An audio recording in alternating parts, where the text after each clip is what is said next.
विक्रम वेदा, आपको ये मूवी देखनी चाहिए या नहीं, और इस मूवी के बारे में कुछ मज़े की बातें जानने के लिए आपको ये वीडियो लाजमी आखिर तक देखनी चाहिए। विक्रम वेदा 2 घंटा 35 मिनट की मूवी है। चूंकि ये साउथ की मूवी का रीमेक है, इसलिए 2 घंटे से ऊपर होना तो समझ आती है। कहानी शुरू होती है सैफ अली खान से।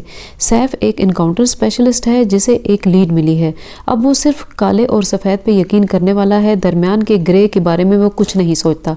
इसीलिए वो इस इनकाउंटर में सबको गुनाहगार कह के उनका इनकाउंटर कर देता है। सैफ, जिसका नाम विक्रम है, इस इनकाउंटर में एक ऐसे आदमी को भी मार देता है जो बिना असला के होता है, मतलब वो मासूम होता है। खुद को सही और सच्चा समझने वाला विक्रम एक बहुत बड़ी गलती यहाँ पे कर बैठता है कि कैसे वो जानते बूझते गुनाहगारों के साथ साथ बेगुनाहों को भी मारने लगता है, और उसकी अपनी ही बनाई हुई थिन लाइन ख़त्म हो चुकी है, जिस पे विक्रम को बड़ा फ़ख्र था कि वो एक बहुत सच्चा और ईमानदार पुलिस वाला है। बाकी की सारी मूवी इस एक गलती को सुधारने पे लग जाती है, क्योंकि मूवी के आखिर तक विक्रम इस गिल्ट से नहीं निकल पाता जो उसने जानते बूझते किया। मूवी में सेकंड एंट्री ऋतिक रोशन की होती है, जिसका नाम वेदा है, और वो एक गैंगस्टर है। विक्रम पकड़ना चाहता है वेदा को, लेकिन वेदा बहुत चालाक है, इसलिए उसे पकड़ना आसान नहीं। पूरी मूवी में विक्रम और वेदा के बीच चूहे बिल्ली का खेल जारी रहता है। वेदा मतलब ऋतिक दुश्मन है विक्रम का, लेकिन वो विक्रम को मारता नहीं, क्योंकि वो विक्रम को एक ईमानदार पुलिस वाला समझता है। इसलिए वो विक्रम से कहता है कि विक्रम उसके भाई शतक के कत्ल का पता चलाए।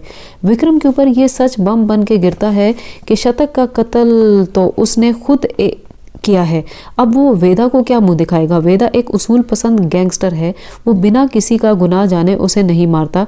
इसलिए वो विक्रम को भी उस वक्त तक मारने की कोशिश नहीं करता जब तक कि उसे पता नहीं चल जाता कि उसके भाई का असली कातिल कौन है, जिसने विक्रम को मजबूर किया। मूवी में आगे जाके पता चलता है कि शतक का कत्ल करने वाला तो खुद विक्रम का दोस्त बबलू है। मूवी में हर दफ़ा एक नया ट्विस्ट देखने को मिलता है। जैसे विक्रम की बीवी राधिका आप्टे वेदा का केस लड़ती है। वो वेदा से मिलने जाती है, लेकिन विक्रम को नहीं बताती। विक्रम राधिका की बड़ी मिन्नतें करता है कि वो ये केस छोड़ दे, लेकिन राधिका जवाब देती है, तुम पुलिस की नौकरी छोड़ दो, मैं तो वेदा का केस नहीं छोड़ूंगी। मूवी में कानून का डार्क साइड बहुत अच्छे तरीके से दिखाया गया है कि कैसे जो सामने दिखाया जाता है सच उससे अलग ही होता है, और ज़रूरी नहीं कि हर इनकाउंटर सही हो। ज़्यादातर प्री प्लान्ड और बेगुनाहों को मारने के लिए किए जाते हैं, और ये इनकाउंटर वाली जस्टिस बढ़ते बढ़ते इतनी बढ़ जाती है क्योंकि खुद उनके अपने पुलिस वालों का ही मर्डर शुरू हो जाता है। यहाँ पे ये बात बिल्कुल सही आती है कि अगर पावर को ना रोका जाए तो वो मॉन्स्टर बन जाती है। गलत हमेशा गलत ही होता है। खुद का जस्टिस कुछ नहीं होता। जस्टिस वही होता है जो असल हकीकत जानने के बाद पता चले। अपना सच कुछ नहीं होता। विक्रम को अपनी गलती सुधारते सुधारते जो कुछ सहना पड़ता है, उसके लिए आपको ये मूवी ज़रूर देखनी चाहिए।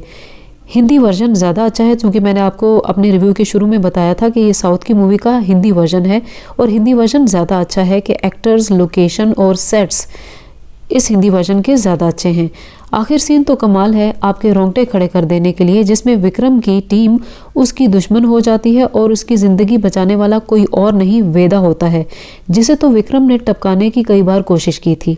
मूवी का एंड आपको सोचने में मजबूर कर देगा। आपको मुझे कमेंट्स में बताना है कि विक्रम वेदा को मार देगा या जाने देगा।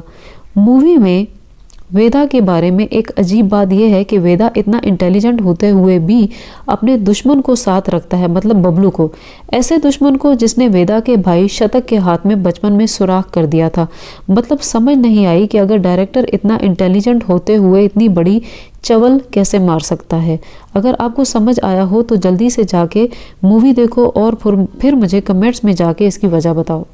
मूवी में कत्लो गारत बहुत है, जैसे विक्रम का ऊंची बिल्डिंग से नीचे आते हुए एक आदमी का पूरा जिस्म चीर देना, फिर एक को गाड़ी के दरवाजे वाले शीशे पे रगड़ के मार देना, ये सब काफ़ी ज़्यादा लगता है। वेदा जितना भी इंसाफ पसंद हो, उसूल पसंद हो, लेकिन लोगों को मारते हुए वो कुछ ज़्यादा ही जालिम हो जाता है। इसीलिए मूवी के क्लाइमैक्स में भी डायरेक्टर ने ये नहीं डिसाइड कर पाया कि वेदा को मारना है या छोड़ देना है। उसने ये फैसला ऑडियंस पे छोड़ा है। सैफ और ऋतिक दोनों की एक्टिंग अच्छी है। ऋतिक ने पहली दफ़ा हीरोपंती से निकल के कुछ डेयरिंग रोल किया है। सैफ ने भी एक्टिंग में खुद को ऋतिक से पीछे नहीं होने दिया। राधिका आप्टे कब आती है कब जाती है पता ही नहीं चलता। एक बोनस पॉइंट, राधिका कुछ टाइम के लिए सैफ से नाराज़ होती है लेकिन फिर बहुत ही जल्दी राज़ी भी हो जाती है और इतनी सीरियस किस्म की नाराज़गी के लिए सैफ को कोई मेहनत भी नहीं करना पड़ती। और तो और बजाय इसके कि वो एक दूसरे से बातें करें, वो फ़ौरन ही बेडरूम में घुस जाते हैं। प्यार की ये कौन सी वाली टाइप है, आपको समझ आई हो तो मुझे कमेंट्स में ज़रूर बताओ, मुझे इंतज़ार रहेगा।